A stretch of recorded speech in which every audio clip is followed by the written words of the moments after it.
Sila Ate Mimi at saka si Ate Mercy. Kami ni Jepoy, akit na namin yung taas. Siyempre, nakit na kasi ni Jepoy ito eh. Talong bibidyoan ko. Okay, 1, 2, makakas yan eh. 1, 2, 3. Pakigig ka. Marami makarating mo yan, makikita mo si Papa Jesus.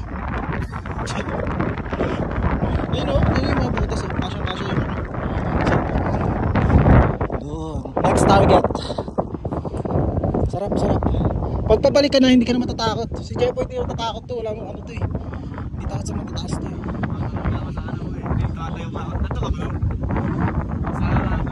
May bato? Oo, diba?